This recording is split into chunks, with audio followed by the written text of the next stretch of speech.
अहाँ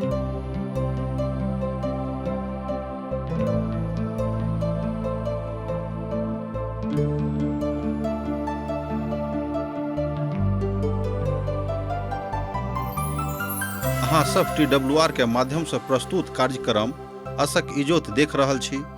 यह एकटा सुनियोजित ढंग से बाइबलक पुस्तक के अध्ययन अछि। यह कार्यक्रम के उद्देश्य अछि कि लोक दुनिया व संसार के बनाबय वाला परमेश्वर के उद्देश्य के बुझे व जाने कि हुनक इच्छा के अनुरूप चलै छी कि परमेश्वर के लोकों के रूप में हम अहाँक आरो अहाँ के परिवारक परवाह करै छी।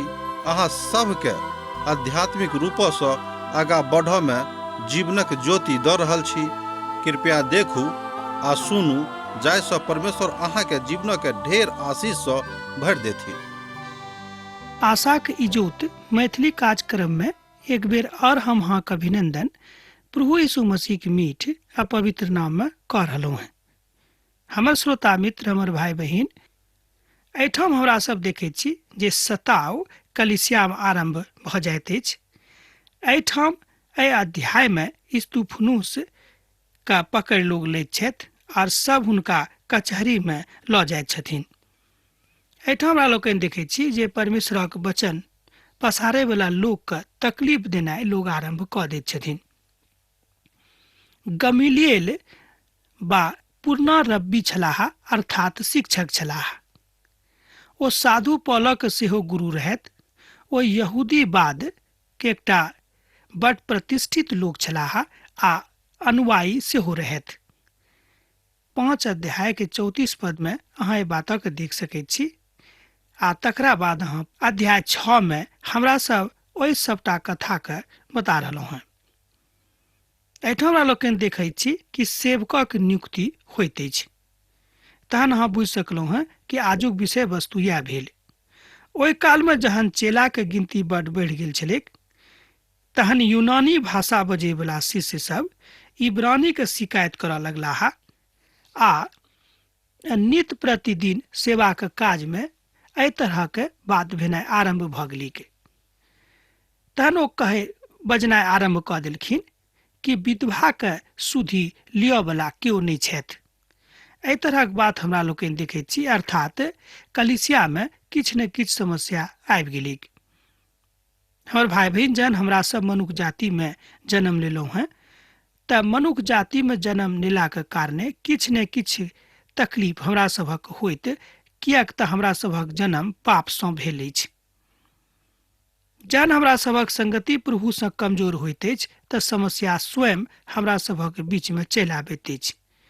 तहन सोझ गप में एहि तरह हमरा लोकनि बाजि सकलहुँ हैं कि समस्या के स्वयं हमरा लोकनि हकार दऽ दैत छियनि कि हमरा मध्य में अहाँ चलि आउ।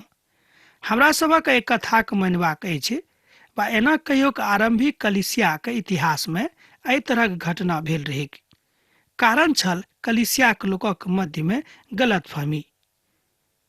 तहन हुनका मध्य में एहि बातक गलतफहमी पसरि गेलनि कि एक गोटे दोसर गोटे के ध्यान नहीं राखैत रहैत, किएक तऽ ओहि कालक कलिसिया में तरह तरह के भाषा बजै वाला लोक एके ठाम जौर भऽ कऽ प्रभुक आराधना करैत छलखिन।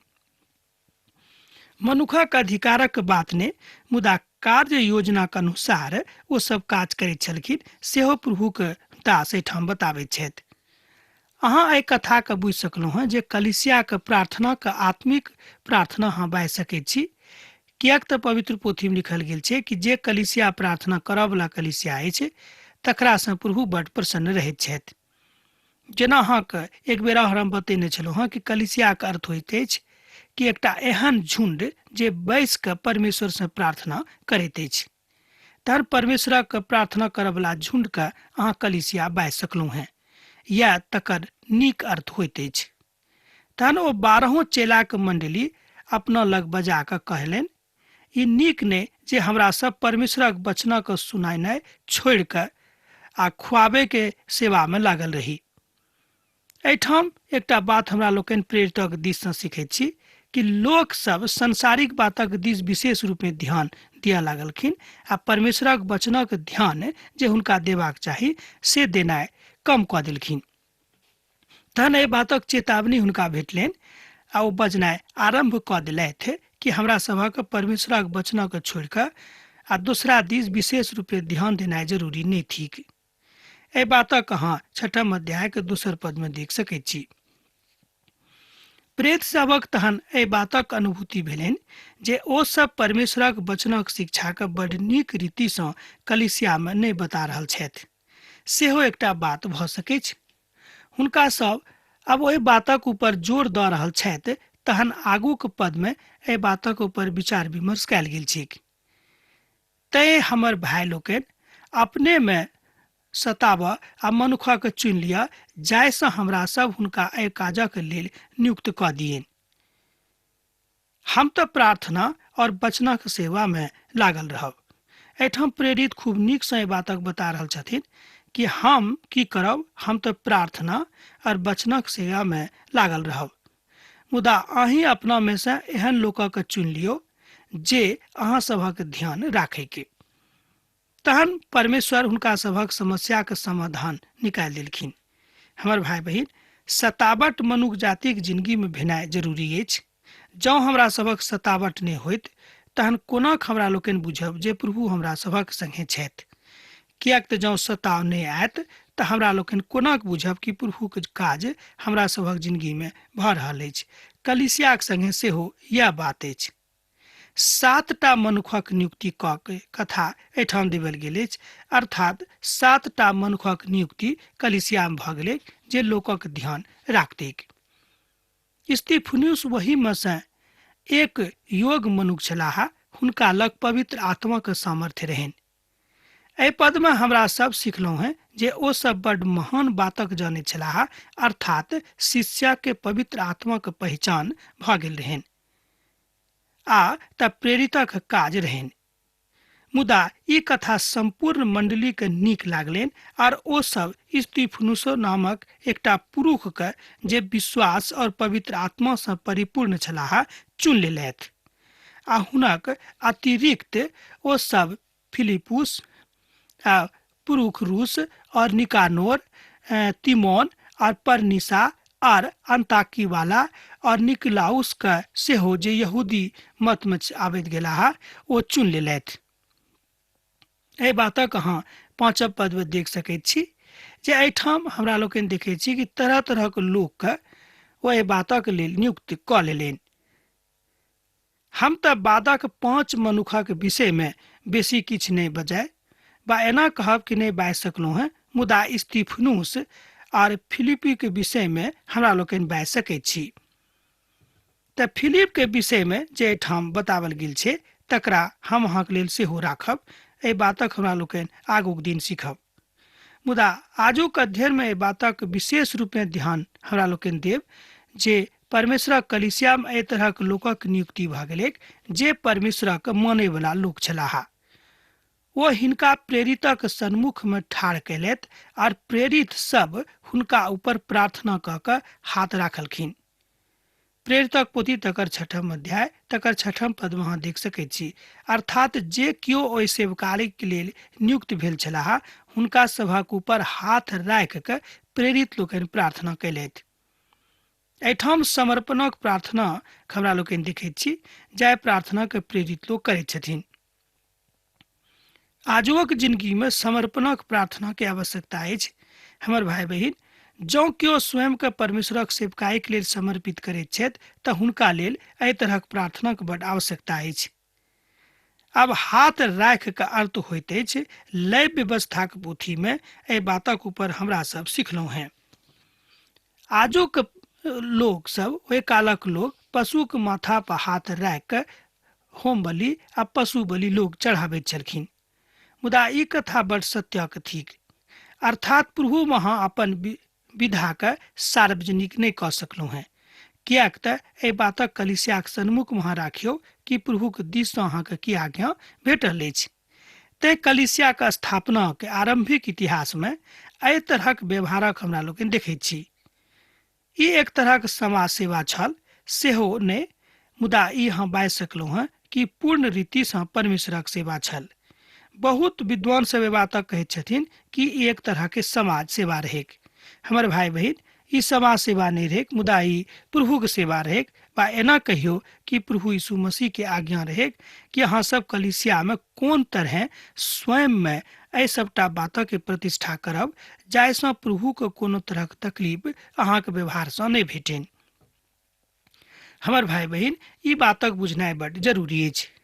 एतद प्रभुक वचन पसरैत गेलेक आर यरूशलेमक नगर में शिष्यक स्थान बहुत बढ़ि गेलेक।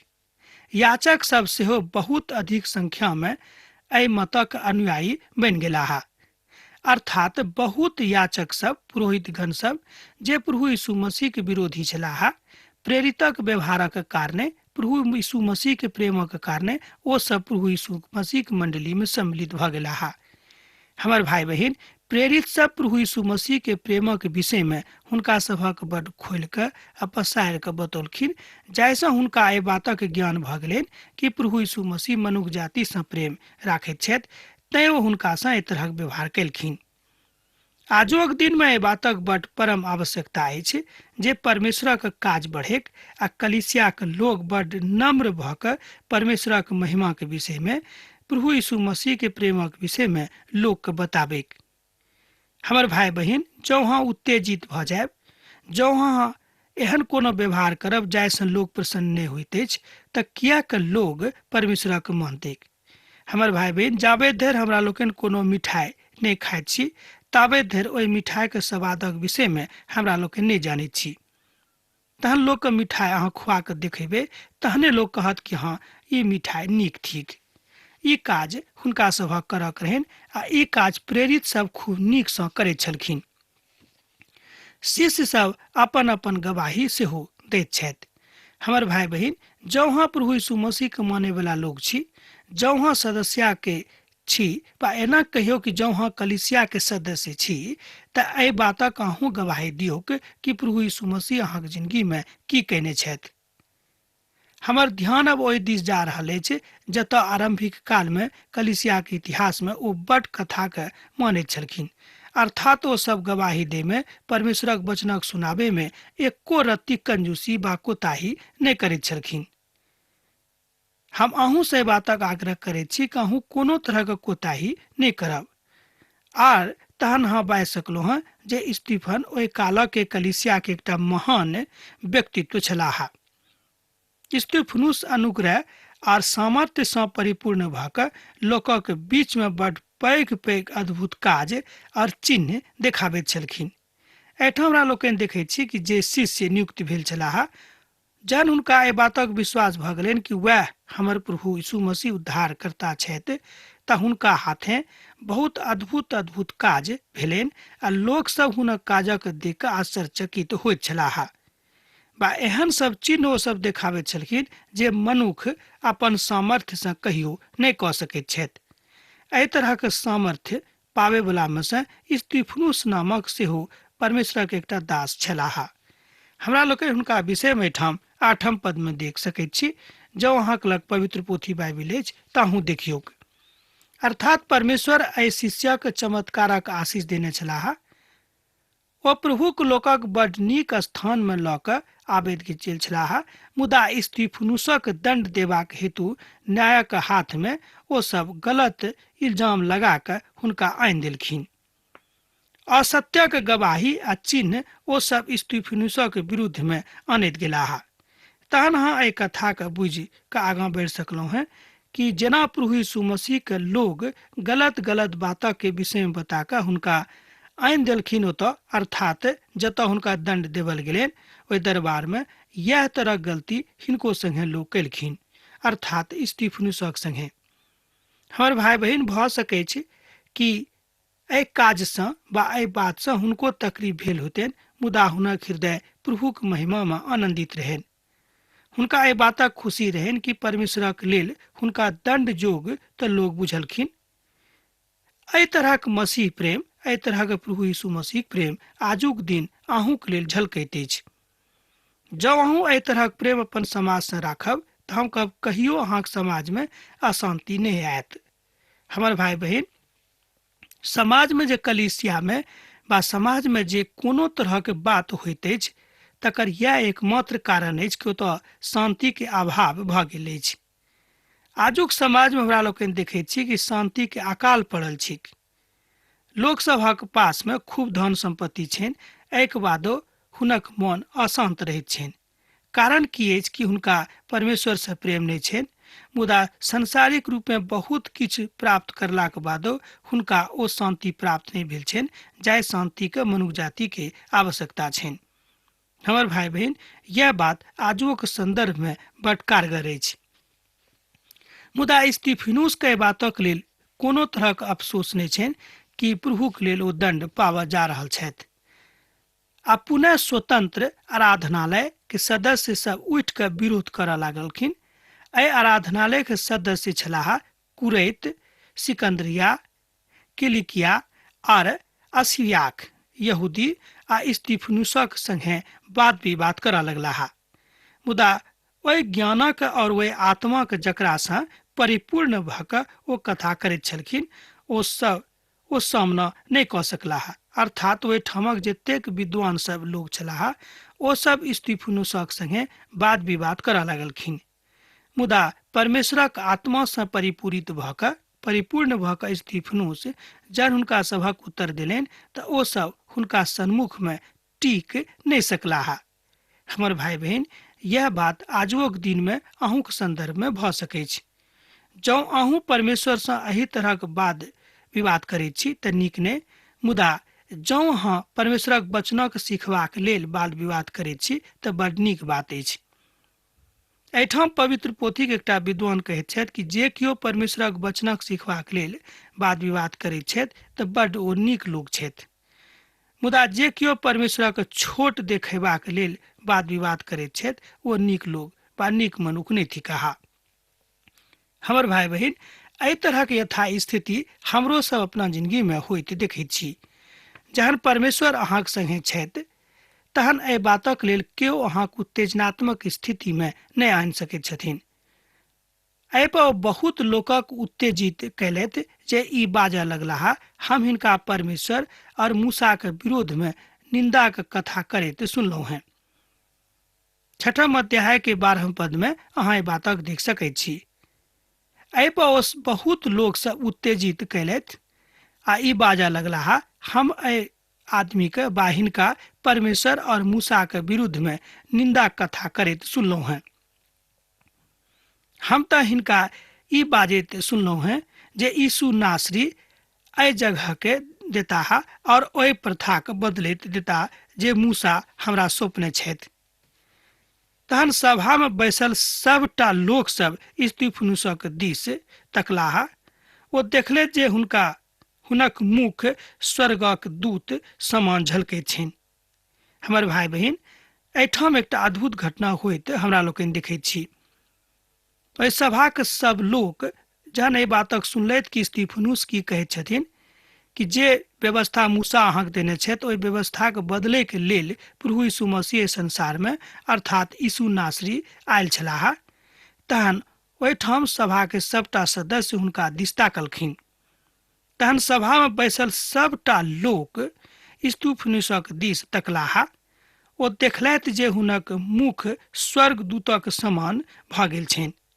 हमर भाई बहन, एहिठाम हमरा लोकनि देखैत छी कि स्तिफनुसक जे मुख छनि से परिवर्तित भऽ जाइत अछि। एही तरहक दृश्य हमरा लोकनि प्रभु यीशु मसीह देखैत छी जहन ओ पहाड़ पर प्रार्थना करैत छलाह आ तकरा बाद लोक हुनका पकड़वा दैत छथिन। तहन एहि बात से हमरा लोकनि बुझि सकैत छी कि आब स्तिफनुसो के एहिठाम से जाय के काल भऽ गेल रहनि। सेहो विद्वान सब कहैत छथि, मुदा जहन एहि बातक ओ सब देखलखिन तऽ हुनको सबके आश्चर्य जरूर भेल होतनि कि मनुख के मुख किया के चेंज भऽ गेल छै वा किया के परिवर्तित भऽ गेल छनि। स्तिफनुसक यहूदी के महासभा सेनिटेनक सन्मुख में आनल गेलनि आ हुनका विरुद्ध में झूठक गवाह सेहो आनल गेलैक आ झूठक सदस्य सेहो आनल गेलैक, जाहिसँ हुनका विरुद्ध में तरह तरह के झूठ गवाही दे के। हमर भाई बहन, हुनको काल में एहि तरहक लोकक कमी नहीं रहेक। आजुक काल में एहि तरहक लोकक कमी नहीं अछि जे परमेश्वरक विरुद्ध में ठाढ़ होय वाला लोक सब छथि। बहुत केओ एहन छथि जे परमेश्वरक विरुद्ध में ठाढ़ भऽ कऽ एहि तरहक कथा करैत छथि। प्रभु में ओ रहत, मुदा एहि सबटा बातक भरपूरी के साथ जँ अहाँ सिखलहुँ हैं तऽ महानता गाथा कहाँ बाजि सकैत छी। हमरा सब अपन कथाक शाखा, अपन कथाक जड़ प्रभु यीशु मसीह मानैत छी, एकटा विद्वान एहिठाम कहैत छथिन। तहन एहि सबटा बातक हमरा लोकनि पवित्र पोथी बाइबिल में सिखलहुँ हैं। बादक इतिहास में हमरा लोकनि एहि बातक देखैत छी, अंत में सेहो सब किछु स्तिफनुसक मुखक ऊपर देखावल गेल छै कि प्रभु यीशु मसीह हुनका संगे रहनि। हमर भाई बहन, एहि बातक देख कऽ हमरो मोन बड़ हर्षित होइए कि प्रेरितक काल में अर्थात प्रथम शताब्दी कलीसिया के स्थापना के काल में जतेक लोग प्रभु यीशु मसीह के सेवकाई के लेल चुनल गेल छलाह, ओ सब केओ पवित्र आत्मा से भरल लोक रहत। तहन प्रश्न उठि रहल अछि कि आजुक संदर्भ में, आजुक जिंदगी में एहि तरहक लोकक किएक कमी भऽ गेल छनि। हमर भाई बहन, एहि द्वारा कमी भऽ गेल छै किएक तऽ लोक सब परमेश्वरक महिमा के खूब नीक सँ नहि बुझैत छथिन। तहन हम अहाँके बाजि सकलहुँ हैं कि संदर्भित रूपे परमेश्वरक महिमा हुनका लेल भऽ रहल छनि। तहन अहाँ बता सकैत छी कि महानताक वाचा प्रभु यीशु मसीह छथि, हुनका छोड़ि कऽ दोसर केओ मनुष्य जातिक उद्धार नहि कऽ सकैत छथिन। तैँ एहि तरहक अनुभूति जहन स्तिफनुस के भऽ गेलनि, तहन ओ यहूदी महासभा सेनिड्रियनक सन्मुख में ठाढ़ भऽ कऽ एहि बातक घोषणा ओ कऽ रहल छथि। तहन अब आजुक अध्ययन हमरा एहिठाम समाप्त करबाक आज्ञा दिअ, किएक तऽ अहाँ से विदा होयके काल भऽ रहल अछि। प्रभु यीशु मसीह ने सैद घड़ी अहाँके जिंदगी में बनल रहेक। आमीन। हमर विश्वास अछि कि ई कार्यक्रम अहाँके लेल लाभदायक सिद्ध अछि। हम चाहै छी कि अहाँ अपन आशीषके हमरा संग साझा करू। जँ अहाँ के नजीक बाइबलसँ आ जीवनसँ सम्बन्धित कोनो प्रकारके प्रश्न भऽ सकै अछि तऽ अपन समस्याके लेल प्रार्थना करबाके लेल जँ चाहै छी तऽ हमरा फोन नंबर पर जरूर संपर्क कऽ सकै छी। परमेश्वर अहाँ सबके लेल एकटा सुंदर, सुखद, आनंदित दिन प्रदान करैक।